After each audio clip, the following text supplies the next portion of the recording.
1 minute. The public is encouraged to address the board, and if any of you would like to address the board, there's cards on the back table. If you would fill them out, write your name legibly and the issue that you're speaking, and give it to our assistant, Kathy, over here. We'll call you up at the appointed time.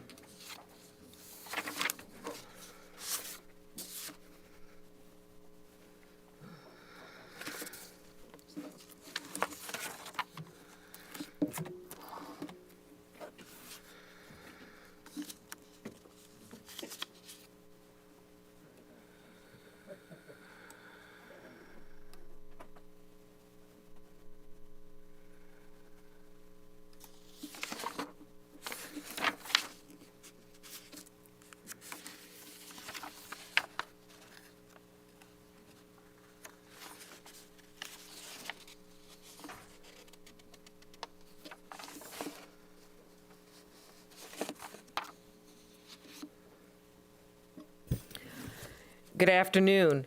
I'd like to call our March 23rd Sarasota County School Board meeting to order and welcome you to the board meeting. Today, our flag salute will be presented by the Booker High School JROTC under the direction of Captain Dudley. Please stand.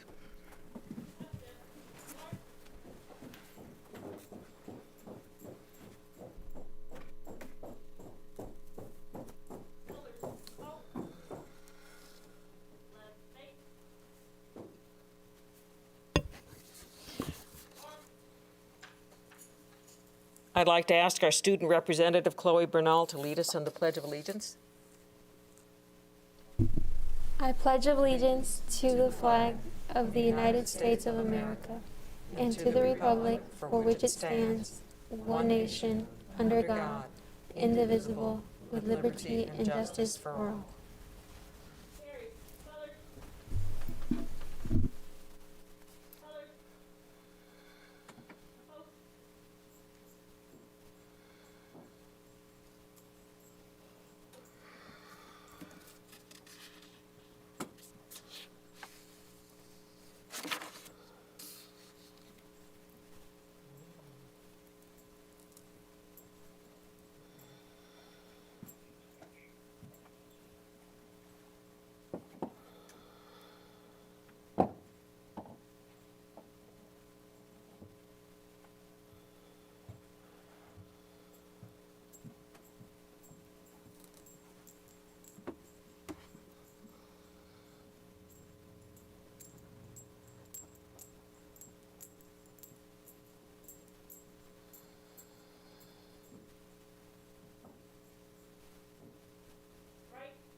Thank you, Booker High and Captain Dudley.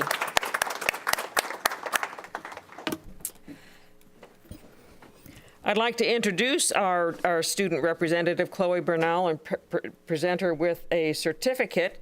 And welcome. It's good to have you here. You're a representative from Booker High.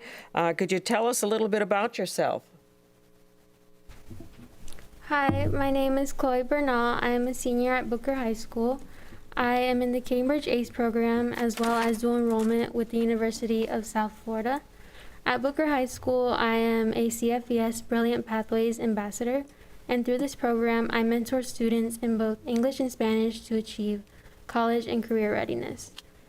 At the collegiate level, I plan to major in biology to ultimately pursue a career in the dentistry field. Thank you. Another thing we ask our students to do is talk about the Civility Squad Character Trait of the Month. This month's trait is rediscover silence, quiet your voice, quiet your mind, and a sense of peace you will find. I have seen this trait most present in the classroom.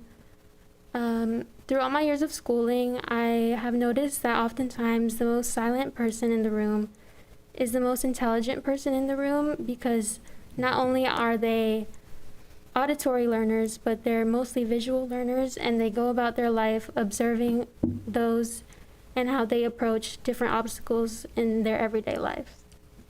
Thank you.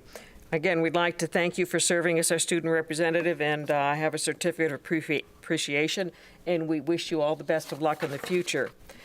Special presentations, Dr. Asplin?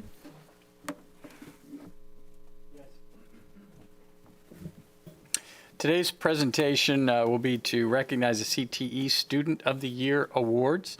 I'd like to invite Trip Jennings to the podium to begin the presentation. That'll be Dr. Ron DePillo. Thank you, Dr. Asplin. Madam Chair, board members, student representative, board attorney. We come before you today, and Trip will be here in a moment to do the presentation. I just wanted to do a brief introduction about why we're here.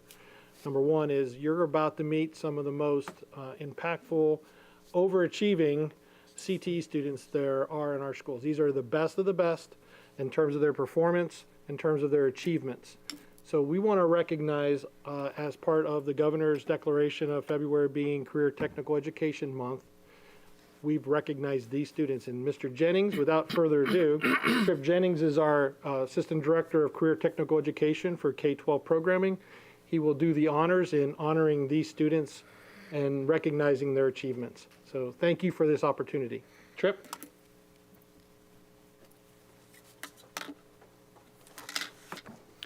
Thank you. Good afternoon, board members. Dr. Asplin, thank you, Dr. DePillo, for the introduction and for your support. Not only have you supported me for the last 15 years since you hired me as a teacher, a CTE teacher at Venice High, but your support of CTE. I'm proud to call you one of my mentors. So again, my name is Trip Jennings, and I'm the Assistant Director for CTE grades K through 12. My team and I support all CTE teachers and CTE students in our district every day. That's over 100 teachers and over 10,000 students. I have a team of 4, by the way. As Dr. DePillo mentioned, our governor signed a proclamation declaring February CTE month. The National Association of CTE, ACTE, as they're called, they also celebrate February as CTE month. So one of our efforts to add to that is during the month of February, we collect nominations from every middle and high school and name a CTE Student of the Year for that school. Additionally, from those school level winners, we select one overall middle school and overall high school CTE Student of the Year. So for the 2021 school year, 17 students have been selected for this honor that range from grades 6 through 12. They represent all of our middle and high schools, including Suncoast Technical College's Northport and Maine campuses. So on my slides here, so criteria, you might be asking, what do these students have to do to get this honor? It's not just about numbers and data. GPAs and things like that. It's about, we look at the student holistically in CTE. We want them to demonstrate leadership and problem solving and civility, teamwork, all those character traits that represent a good person. We look for those in CTE along with the data. So here's some of that data. Our 17 winners represent 7 different CTE pathways, including engineering, nursing, digital media, and carpentry. Of these 17 students, they have earned 33 CAPE industry certifications. Now, give you a 5-cent version of what CAPE is. It's an acronym for our alphabet soup that we have here in education, but it's the Career and Professional Education. It was an act, and between the Department of Education and Career Source Florida, annually they review and distribute a industry certification list that lists credentials that are written by third parties, Microsoft, Adobe, CompTIA, things like that, that current industry recognizes and seeks. And that's what our students are earning.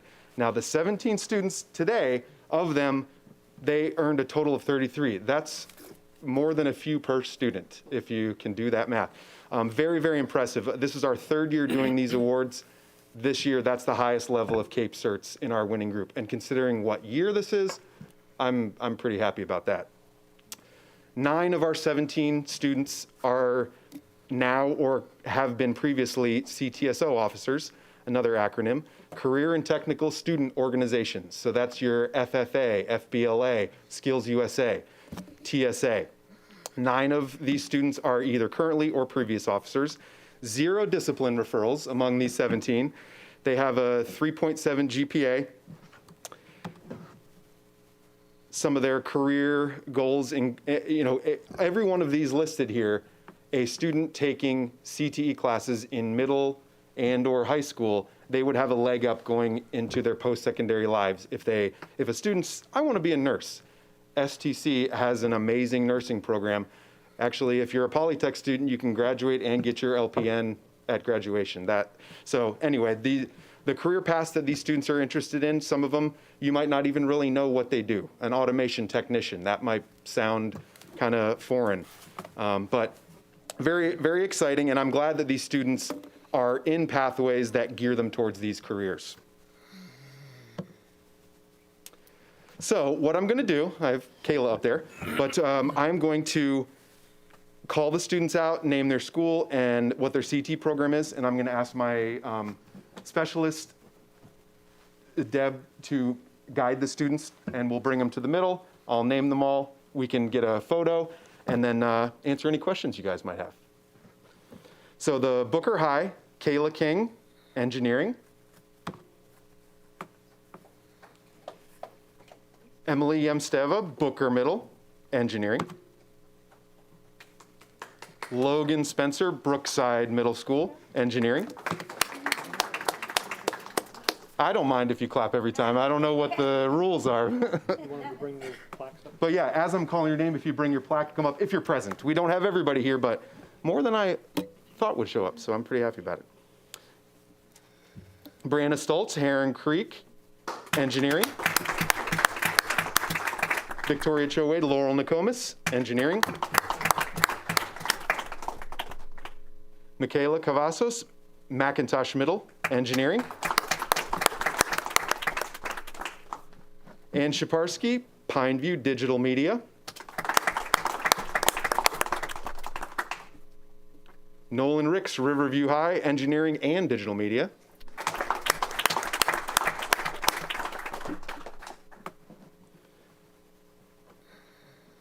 Sarah Belli, Sarasota High, Engineering.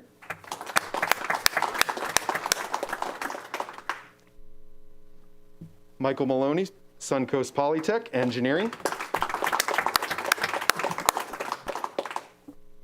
Isabel Kathman, Suncoast Technical College's main campus in the nursing program. Jose Ramos Romero, Suncoast Technical College Northport campus in the carpentry program.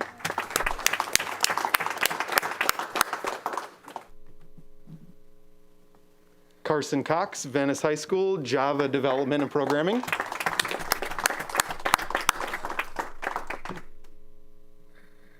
Michael Watjen, Venice Middle School, Engineering.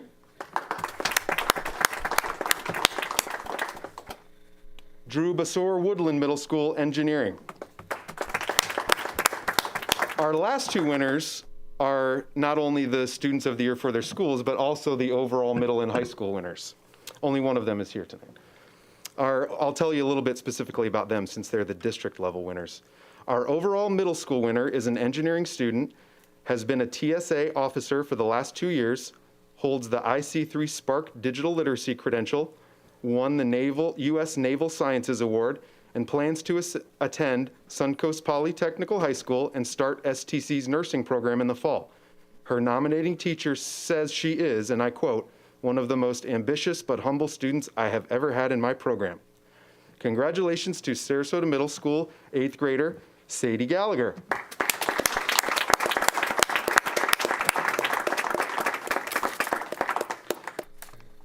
Our overall high school winner is a digital design student. He has been the CEO of Northport Prints for 2 years.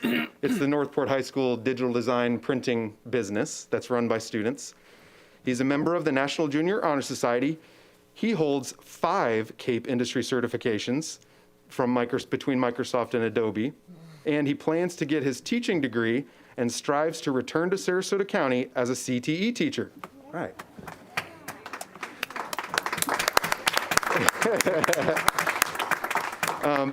His digital design teacher was out on maternity, and he basically has been teaching the class. So, the sub is very happy that he is in there. So congratulations to Northport High School senior Garrett Plummer.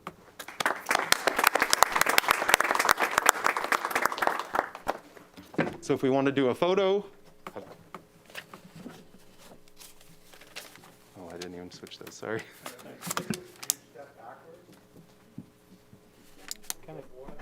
You know, I don't know, I guess it's only if the camera's up ahead that can see us.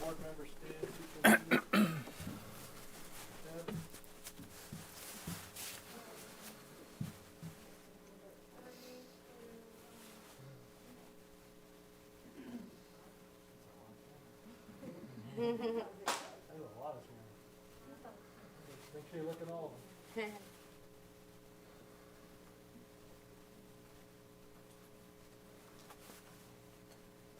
Everybody?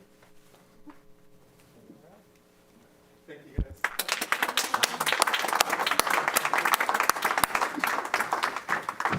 Little plug for our CT Twitter page, by the way. Our students, the physical awards that they got is a plaque engraved by our school engravers and a certificate designed and printed at our schools. If we could make the glass that it was printed on, we would have done that too. Any questions for me or any of our students? You know, I just have a comment. I remember when it was Sarasota Votech, and I don't know what it might have been more than 30 years ago. I just have been here 35 years. And Votech used to be, they used to do shop and woodworking, and, you know, it is not your father's shop class anymore. Even the auto class, it's more, they have to learn how to run the computers on the, and now it's going to be the electrical batteries, and that's a whole different ballgame than what it was. But all of these engineering things that we're doing, and the digital things that you're doing in there too, it's just amazing. And that's why it's no longer known as Sarasota Votech or even the community. It is now Sarasota County Technical College, because that's what you are. It's actually Suncoast Technical. And some of these kids are graduating with these credentials that can put them right to work or help them on their get them a leg up when they get out there into college. Yep. And give them some credits. Thank you so much. But we've got several people who want to talk. Uh-oh. And Bridget Ziegler is first. Thank you. No, I'll be brief. I just want to commend all of you and for your leadership, because as was mentioned, Sarasota County, I think, has been a step ahead of other districts, really embracing CT and the value of it. But if you see, even if you look at, after the pandemic, the way businesses have changed, the automation, you said automation technician. I know that there are a number of businesses that are dying for workforce that have that understanding and knowledge. And so you guys are a step ahead, and that is wonderful. And there's a number of things that you listed that I could go on and on. But kudos to you for having that foresight and focusing on it, because It was once upon a time not the traditional path, but now it is by far the traditional path, and I would argue the more lucrative path. So enjoy it, but thank you again for your leadership. We thank you all for your support too. We certainly couldn't give the students what they need without your leadership and support, so thank you. Karen Rose? Congratulations to each and every one of you. Mr. Jennings talked about the pathways. You are definitely on a pathway to any successful career or college that you pursue. I've watched how career technical education develops our students, your articulation skills, your ability to think critically and perform as a team is everything that every employer in every college is looking for. Congratulations and thank you to all of you. Thank you. Jane Goodwin? Well, I want to congratulate our students and faculty as well. Career and technical is something that's near and dear to my heart, and I believe that, with the credentials that you'll receive, you'll be able to go out and earn a living in a great career that you can pursue other degrees and other essential pieces and parts of that career and opportunity and still earn a living while you're doing it. And that is so great in the fact that you can get through school, can get through college, and don't have any debt, and start earning a living.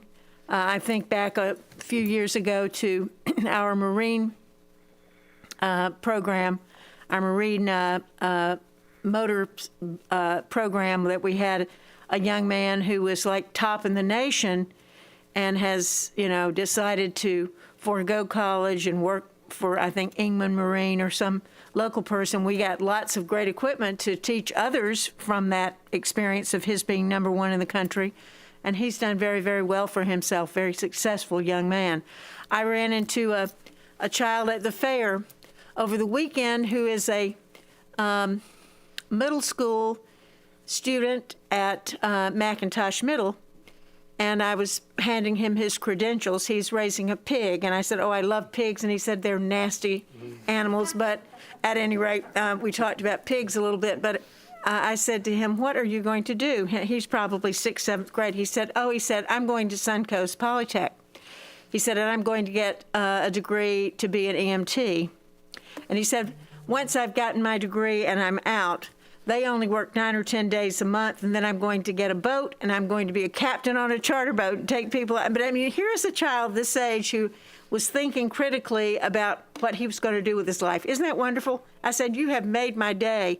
But I think the more we have students to realize what they want to do earlier in life, the better off they are, the better off our families are, and the better off our community is. And we want everybody to stay here anyway. So hats off to all of you. Congratulations. Engineering is one thing that you can do many, many things with. So you've got a gateway opportunity to do anything you want to, and I wish you all the very best of luck, and thank you for all you've done in career and technical. It's great. Well, Ron, I think you've showed us that, vocational, VOTEC, the technical college is no longer just for high school students, but we've also got middle school students here. But we also reach out to the adults in our community. If any adults have been, their jobs have disappeared after COVID or some of the new changes that have happened, they can come and look to what we have offerings over there at the technical college, and maybe they can retrain for another job. Or even if employers are out there and their workplace has changed, if they need some trained employees, that maybe we can help them. So I'm sure your door is open to anyone that's looking. Absolutely. And we have two customers. One is a student as our customer, and then the other is the workforce employers that are our customers, and we try to meet all their needs at the same time. Sometimes it's challenging. Other times it's a natural fit. So we're trying to get the employers in and the employees match that up. Thank you. And we have Mr. Edwards. So I know we're all sitting here preaching to the choir about how wonderful you are, but I have been there 3 times probably a total of 6 or 7 hours, and I have yet to see the whole campus. So I want to say to the public, if you don't really know STC, get out there and see it, because it is amazing. And we have all of this incredible opportunity for our young people. So to our families that have kids in school and on the younger side, get out there and look at all of the options. I do want to clarify, there's only 2 winners here who are students at STC campuses. Every other one of these winners, we have amazing CT programs at the middle and high schools.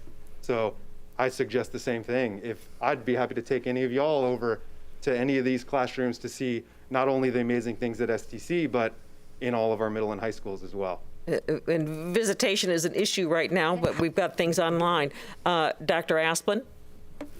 Yes, thank you very much. I want to echo Mr. Edwards, and I know we have CTE programs across the district, but out at SCC, if you haven't been out there, yes, definitely go out. I've been out there a couple times, still haven't seen everything, Dr. DePill. I know I need to come out there again, but Craig, I think we need to go out there with our video camera and also these other classrooms with our video camera and video some of our CTE programs. I think it'd be a great idea. And I just wanted to commend you students for all of your hard work and your effort and your dedication to your studies.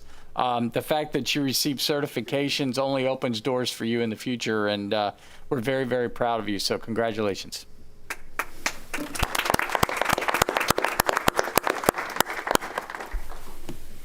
Thank you. Thank you again. Thank you. Okay, so now we go to the superintendent's report. Dr. Asplin. Yes, thank you, Madam Chair. I have a few items here to go through, so if you would bear with me. All right, first of all, I wanted to make sure that all of our parents and students know that the Florida Prepaid has open enrollment right now, and Sarasota County families enrolling in the prepaid plan during the month of March can get half off of the $50 application fee by using a promo code, and it's Sarasota 21. Sarasota 21. So if you visit our website, you can see more information there. Also, our parent portal account, the Family Access Parent Portal account can be used to keep up to date with student attendance, assignments, grades, report cards, and other important information.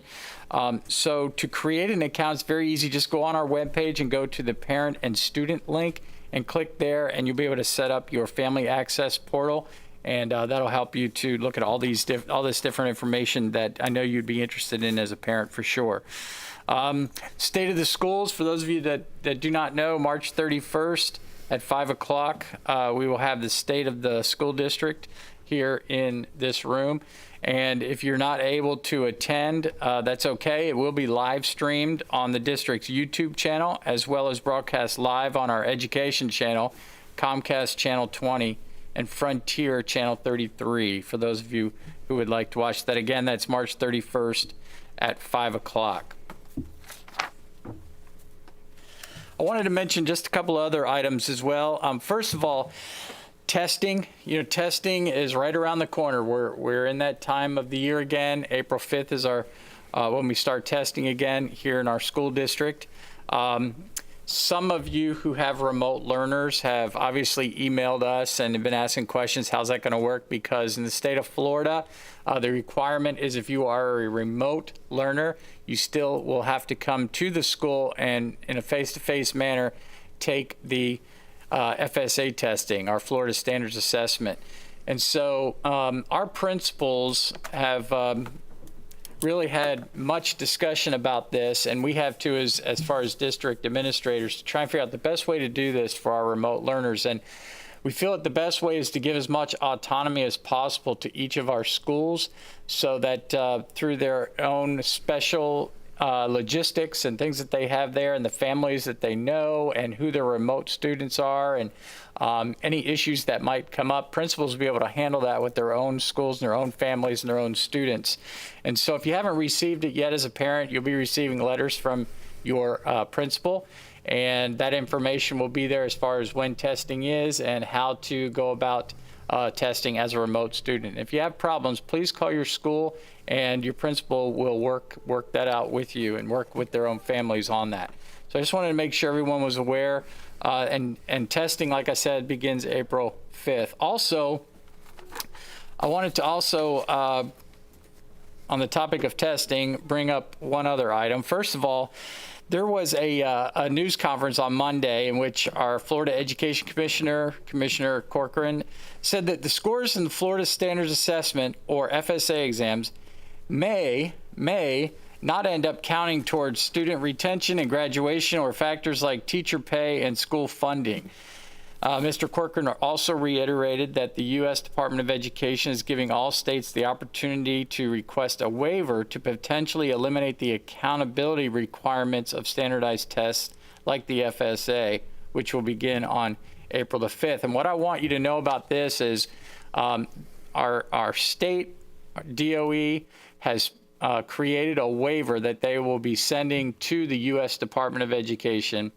And they sent that waiver out to all school districts to place on their webpage so that the public can comment on the waiver. So we have the waiver up on our webpage now. So if you as a parent or a community member or anyone in the public would like to comment about that waiver, you can do so by going to our webpage, and there is a special FLDOE address link that you can click on and go ahead and provide your comments there. Comments are due by March 31st, so that'll be open through March 31st. So I just want to make sure that everyone was aware. I was aware of that. Summer school, very quickly, we will have 4 weeks of summer school, 2 weeks before the 4th of July week and 2 weeks after the 4th of July week. Obviously, this is to help our students be caught up. Anyone that's fallen behind because of COVID or for whatever reason, anyone that needs to come in for reading or mathematics in the elementary school, we will have 4 weeks during the summer, and like I said, 2 weeks before the 4th of July week, 2 weeks after. Also, we'll have middle school summer school during that time, same times. And there we'll have reading and math, but we'll also have our Apex Credit Recovery Program. And then also for high school, same times again, we will have Apex available for our students who need credit recovery. And so we are putting that together now. We're not complete with that. We will be getting more information out to everyone. It'll be on the webpage so that everyone will have that information. Also, your schools will have the information as well so that you'll be able to sign up for summer school at the right time. Graduation plans. We have, because of COVID, it's been very difficult to have our graduations where we have had them in the past. For instance, Robarts Arena. If you brought Riverview High School into Robarts Arena like you usually would, you wouldn't be able to do that because we have to keep everyone separated 6 feet apart. And so you would end up having 3 different graduations just for Riverview High School. So we were able to work out a deal with the Oriole Stadium. And so Booker High School, Riverview High School, Sarasota High School, and Polytech High School will have their graduations at Oriole Stadium.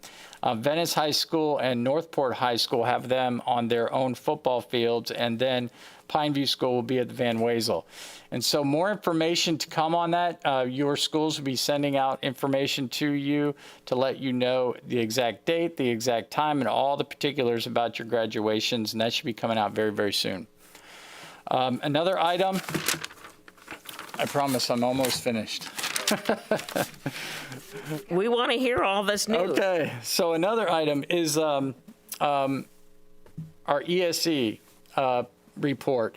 As you know, the Florida Department of Education came and visited our school district, I guess, around 6 weeks ago, and we just received the report just a day or two ago from them, and they provided us with feedback. They provided us with recommendations, which was fantastic. That's exactly what we wanted to see. we have we need to meet as an ESE team and a district level team to comb through it very specifically before I can give very much particulars. But I will tell you that some of it had to do with training process, parent notification, those types of items. And those are all things that we've been working with the DOE since December when we first received the audit. So all along, every week, we've been meeting with the DOE, we've been working with them. I just want to make sure that everybody is aware that we are moving through this process to create fantastic plans for our school district as we move forward in our ESE area. But I was grateful that they sent us the report, and we will be working through that. And I just wanted to give that to you as an update. And I'll have more information later on that. And then let's see. Also, I think we have Michael Drennan on the line. Health Department. Michael, are you on the line? Yes, sir. I am here today. There you are. Okay. So last 2 Saturdays ago and Sunday, we were able to vaccinate our employees who were 50 and over. And that went very, very well. We were very, very happy with that. And now we're trying to obviously vaccinate the rest of our employees, no matter what age they are. And we did put out an email just this afternoon regarding Walmart, Walgreens, CVS for K-12 educators and the process that needs to be taken as far as signing up for your vaccination and so on and so forth. We're also going to continue to try to have another K-12 education employee day at our high schools like we did 2 weeks ago, and we're working on that. And I know Michael Drennan and Chuck Henry have been instrumental in that. They've helped us so much, and we appreciate everything that you all have done. And I know we'll continue to work together in that effort. But I did want to make sure that all of our employees know that there is an email out there from us explaining the Walmart, Walgreens, and CVS option at least. Michael, do you have any information for us, or can you give us an update concerning the vaccines at this point in time? No, I think you covered the high points there. I think there's a lot of, as it applies not specifically just to teachers, but vaccines in general, in Sarasota County, the health department and all other outlets that have been providing the vaccine, we've been able to get over 75% of the population that is 65 and over vaccinated. And that's a really promising number because there are quite a few individuals in Sarasota that are over the age of 65. In fact, it's about 36% of our population. So that's not an insignificant amount of people that are protected that we know were at risk for some of the most severe outcomes. In addition to that, we've been able to partner with the schools and some of the other community partners that we have to get vaccines to other individuals who are at high risk as well. We continue to have 6 days a week vaccine clinics. Our recent update to the registration process allows anyone over the age of 18 to register. And then once they meet the criteria that the governor has set forth, we can include them in our process for scheduling an appointment. So in addition to the other outlets that are out there, like you said, Walgreens and CVS and the other pharmacies, individuals can still register with the county and with the health department and come to one of our clinics, which is also another good option. I think those are the main things, unless there's any specific questions, which I'd be happy to answer as well. I know one question that I had was, I know the CDC just came out recently with this going from 6 feet to 3 feet in our schools.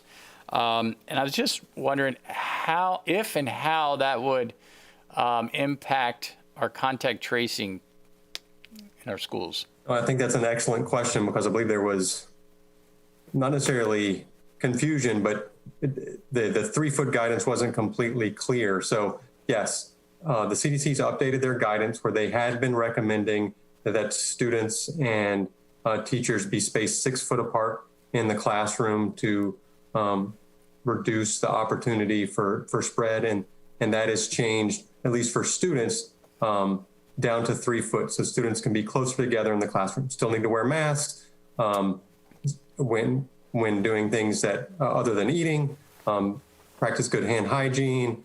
Teachers still need to be spaced 6 foot apart and 6 foot from the students. Part of this is because the CDC has found that teachers seem to be at maybe not greater risk, but because of higher interaction, maybe more opportunity for exposure. So still want to keep 6 foot there. However, when it comes to contact tracing and exclusion, those criteria didn't change. So any individual within 6 foot of a positive case for longer than 15 minutes, and that's a cumulative 15 minutes over 24 hours. So 5 minutes, 3 times a day would meet that criteria. Those students will need to be excluded. That doesn't change. So that's important to remember when we think about implementing this, the 3 foot rule, is that the potential exists to have more students in the classroom, but also more students excluded in the event that there is a case in the classroom, because students will be closer together. Thank you, Michael. Any other? Yes, sir. Bridget? This one, I'm just as a follow-up to what Dr. Asplin just asked, but in our schools, we had some that are 3 feet, some are 6 feet. Is that accurate? Say that again. In our schools, we've had, well, we've tried to attempt the 6 foot distancing, Yes. just based on the mere structure of our Yes. facilities. There were areas where it wouldn't be That- it would be 6 feet, which is why I think the additional parameters came to place. So really, will there be a disrupt? I mean, so I heard what you just said, but will we see a difference in contact tracing because of this 3 feet change? Because really, nothing. We're not changing anything, to my knowledge. Right. I'm looking at everything. Yeah. Yeah, well, I can say that we don't plan on changing Okay. anything, and I would hope that the 3 feet doesn't mean now all of a sudden we have to double our contact tracing, because we were at 6 feet contact tracing and that was 3, and that kind of thing. So we are continuing to have our same process. Michael?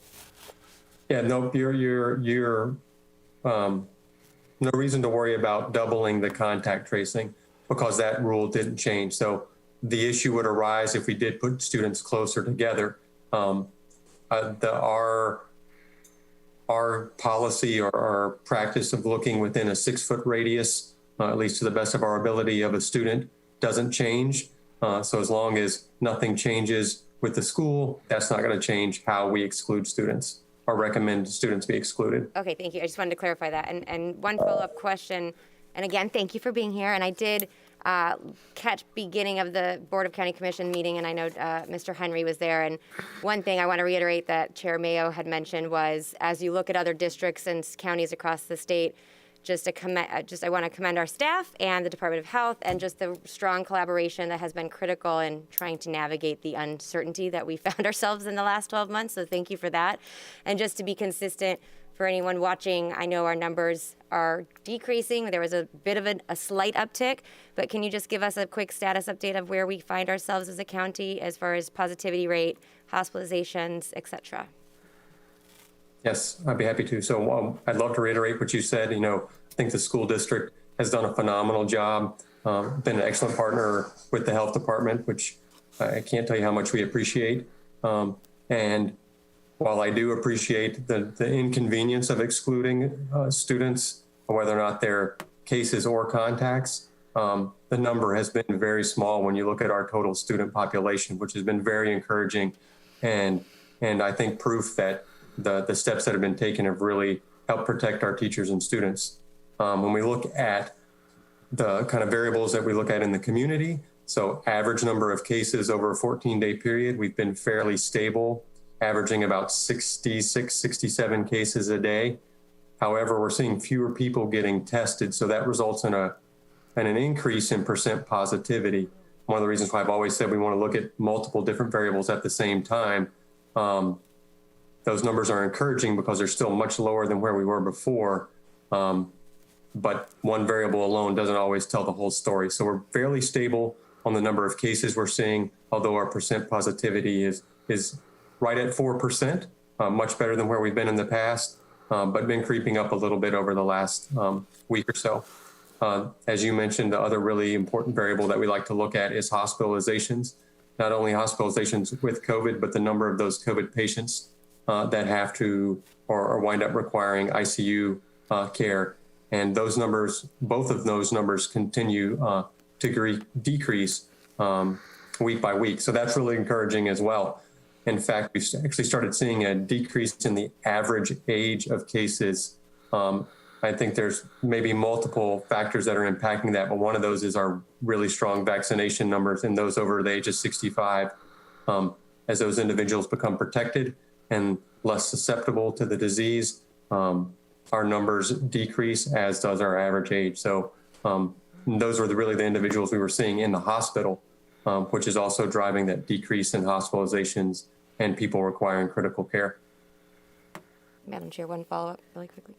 Pardon me? Follow-up, may I? Okay, go ahead. And this is a loaded question, so I have a sense you aren't going to be able to completely answer it, so I won't give that preface. But as we look to an optimistic future, and we plan for next year or prepare, the rate of positivity being one of the many metrics, as we're going at 4%, and like you said, you highlighted a couple areas of, less people are getting tested, et cetera. I know a member of the health department mentioned, this is not from the CDC or the Florida Department of Health, but mentions being around 2%, really starting to be able to take that and look at things in a very different perspective of maybe releasing or alleviating some of these protocols. Could you speak to that? Well, first I have to say that as a integrated system, at the local level, the health department doesn't always make those decisions on when certain practices get removed or not. There's a lot of directives that we follow. However, I will say these numbers are promising and encouraging, and based on language from the CDC, the federal government, as we get closer to decreased positivity, that 2% has been mentioned quite a few times, and we're seeing fewer and fewer cases. Yes, it seems to be that some of these measures will be lifted or at least reviewed, but it's very difficult to say at this time. Like I said, the really promising numbers that we've seen with vaccination in individuals over 65 and the impact that's already had as we move through the next couple months and into the summer, and the vaccine becomes more and more available to the general population, then I think we get closer to those numbers that we want to see. Lower numbers of cases and lower percent positivity, less than 2%. But until we get there, it's really hard to speculate what the powers that be will make as recommendations. Thank you very much, Mr. Drennan. I always appreciate your time. You're welcome. Just getting the vaccines gets complicated. Registering with you, registering with the insurance, with the drugstores and everything. And then we got a notice yesterday from Walmart that they are going to be specifically looking at school employees and childcare, licensed childcare providers. And I don't know how many they have, but they aren't using any age restrictions at all. Whereas I know the state is saying 50 and over, but and I don't know if. And maybe it's because they're getting their supply directly from the federal government. But is that also true for the CVS and Publix and Winn-Dixie? Do they also allow all school employees to get it? Whereas or perhaps maybe you'll have that released too, so that all employees can get it, not just 50 and over. I have not seen what all of the pharmacies have in place for their age group cutoffs, but I believe what you spoke to is exactly correct. As they receive their vaccine directly from the federal government, they're allowed to offer the vaccine to age groups set at that level. As we see more and more people getting vaccinated in each of the age groups, as the governor provides his guidance, I would expect that those numbers will continue to decline and open up to other groups as well. So I think it would behoove our employees to look at the Publix, the Winn-Dixie, all of those that are out there, and then, try Walmart to see if you can get in this weekend. There's a number we're going to be sending out for you to call. But, anybody else, childcare workers, if they can. But it just gets frustrating that you have to call so many. But I know I called that number yesterday and pushed the button and was surprised that I was talking to a person. And I'm like, and I just had questions. They were able to answer the questions. And they will turn around and bill your insurance company. So they want your school ID and your insurance card and process it. Whereas you don't need insurance information, or do you use insurance for the county? No, we do not collect insurance information for the county. Yeah, so you don't seek reimbursement because you get it from the state. But these other private providers will be asking for insurance cards if you have it. I don't know if I would imagine they'll still give you a shot if you don't have it.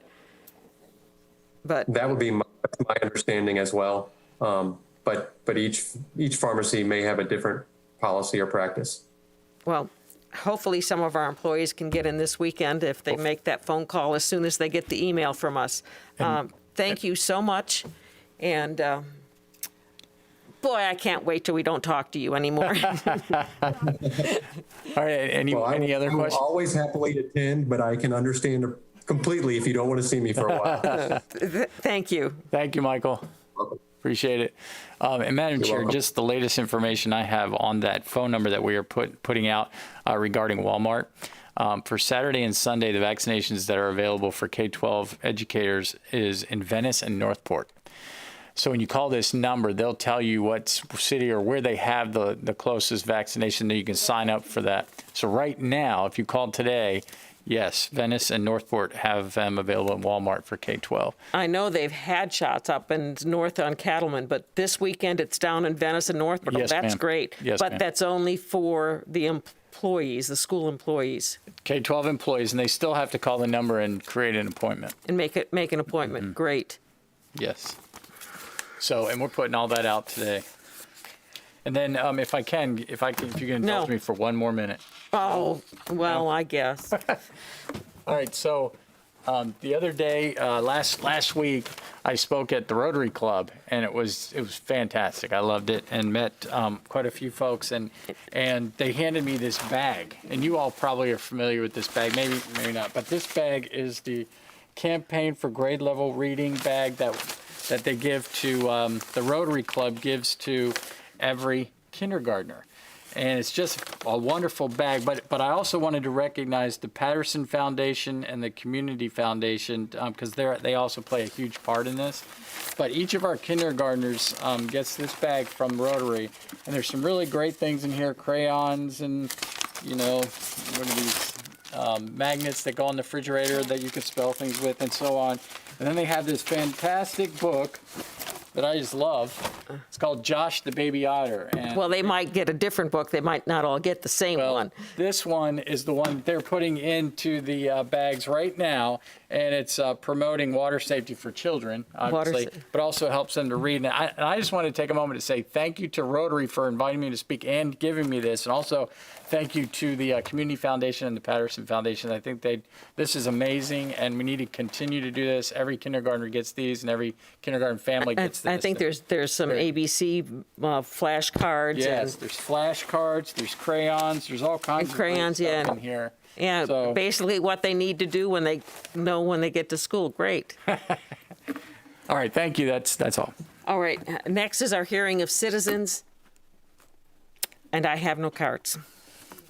So we're moving on. Additions or corrections to the agenda? An addendum was added to item number 9, the instructional classified personnel report. Do I have a motion? I move for approval of the consent agenda as amended. Second.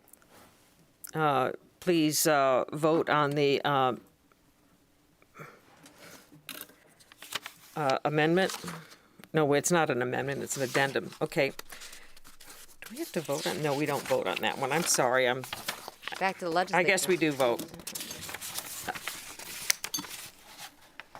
So now we have the approval of the consent agenda as presented. We need another first and, No, it's under consent. all It's right, an we'll just amendment. vote for it. We can vote. Why did they make us vote the last time? We only vote once. All right, I made a Her motion was as amended. we voted.